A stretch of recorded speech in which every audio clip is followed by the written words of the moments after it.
Welcome back, Guardians, and a welcome, happy Day of the Dead to you. I'm not going to try to pronounce it. My eldest and my wife are far better at Spanish than I'll ever attempt to be. I can barely even manage German uh, accent. Anyway, so yes, it is Day of the Dead. It is celebrated on November 1st and 2nd. It is a combo holiday, being traditions of the indigenous South American peoples and the Spanish conquistador Catholics that came over. Again, another example how Catholicism has worked its hardest to integrate itself into every culture it could possibly manage to do so, which is not a bad thing, honestly.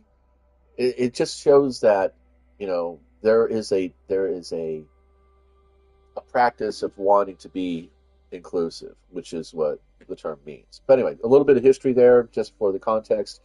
Why do I recognize it? Mostly because even with that, with the absence of any concrete admission or proof from my parents and grandparents, and virtually no contact at all with my mother's side of the family, uh, I was raised uh, in a very multicultural environment, and I can remember uh, there being mild. I would say mild. There was no ofrendas. I pronounced that badly. I'm sorry. There were no offering altars or tribute altars. There was no visiting of graves to clean or decorate them. Um, but there were candies. There were games, and then there were moments of contemplation and remembrance. Um, Again, like I said, on my mother's side of the family, there wasn't a very strong influence in there, but we have many family friends, uh, very very set in the culture, and so that was the thing that was discussed. That was the thing that I was exposed to. So I honor today and tomorrow out of honor for my parents and my grandparents and the family friends that they had cultivated through their lifetimes, and who opened up their doors and their culture to us. So anyway, that's awkward as fuck because it is important to know where we come from, and it's a question I've had in my mind and in my soul for a very, very long time. For a long time, it was said that we are on my mother's side. Uh, we are from we are Mediterranean mutts for the most part, being predominantly Italian, claiming predominantly to Italian. Although phenotype, phenotypically speaking, based upon my my body type and the way I look, there's a strong Portuguese, Spanish. There's a strong Iberian strain in there. You can see it. Uh, so, combined with, of course, also the wide swath of German and I want to say Slavic because I don't really think it's Russian. Uh, Again, like I said, the unfortunate thing of the era is that both my father's and mother's side of the family, uh, in spite of being, you know, uh, upstanding American citizens, were marginalized in their own way. There's a lot of stigmata around that. So, not having a complete and clear history of where I've come from has done a lot of different things to my processes, to my approaches to people and places and events. And I don't know that it is actually a very bad thing because while it would be helpful, predominantly medically, believe it or not, to know what my ancestry is. It actually has given me the an almost chameleon like ability.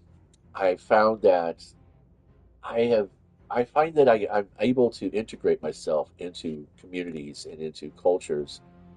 Well, I'm more accepting. I'm more open to the diversity of our world, I feel, because I have such a muted understanding of what my lineage is, of what my cultural ancestry is.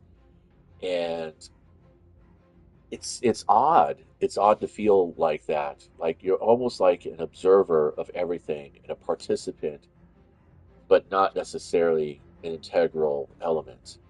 And that audience kind of perspective lends itself to a very, almost academic approach to life, which I think if you want to be, uh, if you want to avoid getting sucked in with sensationalist, the clickbait of day to day, if you want to avoid all that, you need to start every encounter from an academic perspective. What is the data?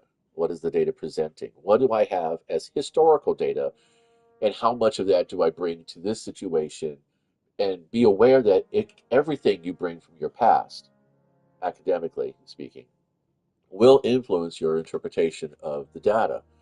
And the true scientist, the true academic, understands that and is aware of that and realizes that just because this particular encounter uh, presents itself as say a bee, as bee encounter several years ago, doesn't necessarily mean it's going to resolve in the same way.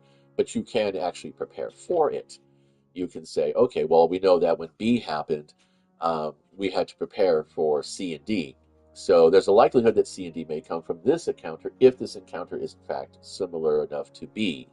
So we collect the data, we make the comparisons, we don't make a judgment, we make comparisons. That's a big difference. And I think it's hard I think it's hard for the contemporary brain to do that because we are so weaponized against each other and against the other, whether we're aware of it or not, through advertising, through even political, ideals. It's been religious ideals. They're and economic ideals. It's all advertising. It really is. Everything we do is advertising. Um, Everything is a product. It's sad to say that, but it is true. Even the things that we say are done out of altruism. There is no true altruism. Nobody does anything without getting something back from it. I'm not doing this video. Hopefully, there are no ads attached to it because I don't monetize my videos yet. I'm not doing this for anybody else's benefit out there but my own. This is a journal. This is me doing a video journal instead of writing down in my sketchbooks because my sketchbooks are my sketchbooks. I draw on those books. Uh, and if I had the hardware and the software, I would probably be having this conversation while doodling on a digital platform. But I'm an analog illustrator and artist. I did dabble in digital for a very long time, and it had its place. I got deep into vector art, but mostly that was because of a job requirement. And then once that job was no longer part of my routine, those skills basically sat rusted off to the side, which is going to be, natural. So again, being aware of the cultures around you, being able to not just be a spectator or an observer, but try to be a participant.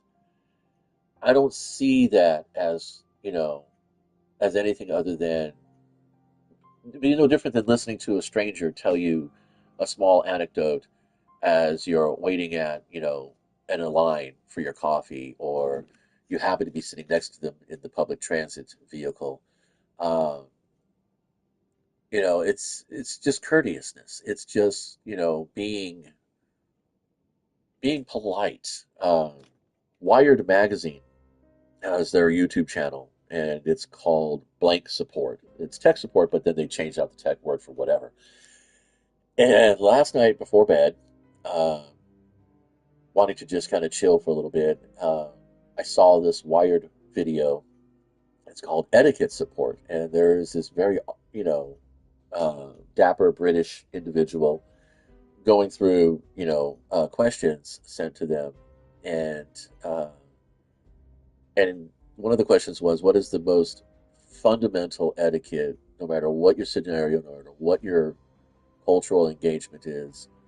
And he says, it's to say please, thank you, and I'm sorry. And I'm like, yeah, that's kind of like the three fundamentals I was raised on: thank you, please, and sorry. Um, and not just not just for the mechanical properties of etiquette, but that's what etiquette, deep true etiquette, is really just an appreciation for another person's perspectives and comfort. And it is just,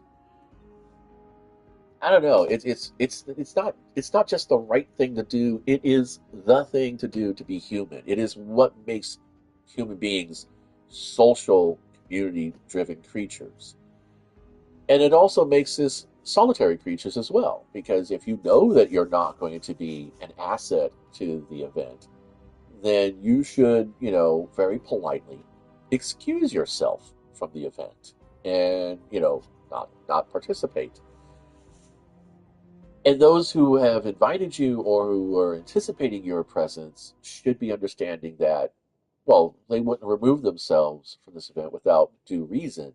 And now is not the time to suss that reason out. Let us just accept that they don't want to be here. And then we can, reach out to them and say, hey, was it something that we did? Is it something we're not doing?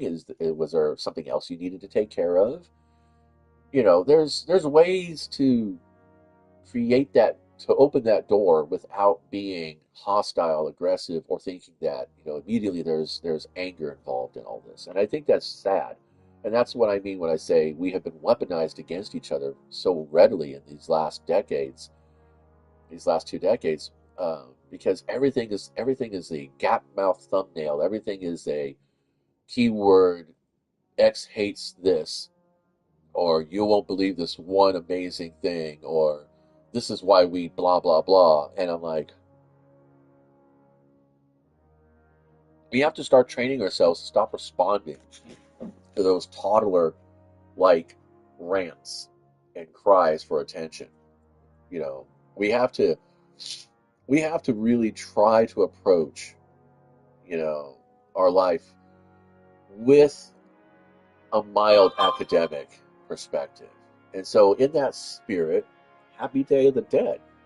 If you observe and celebrate, I wish you the best of the days. If you do not observe or celebrate but are curious, there is a shit ton of information out there. Please try to recognize AI when you hear it. If you're watching videos, uh, I would say National Geographic is a good choice. I would say that there are a number, I'm sure in every city across this nation, there are community outreach websites that explore and explain the cultures around their communities. And those are great sources to get into. Make use uh, of the public websites out there, of the public services websites out there. Make use of them. There's more information out there beyond TikTok, Twitter, X, and YouTube. And be curious. I guess that's really the only thing I want to say. So, yeah, we're going to do a separate video for Thursday, but I just wanted to let this drop here, to say also a thank you to everybody out there who's ever invited me into their culture and allowed me to be curious and ask questions and been patient with my ignorance. Uh, I appreciate each and every one of you so very much. So enjoy. And until next time, be nice and play well.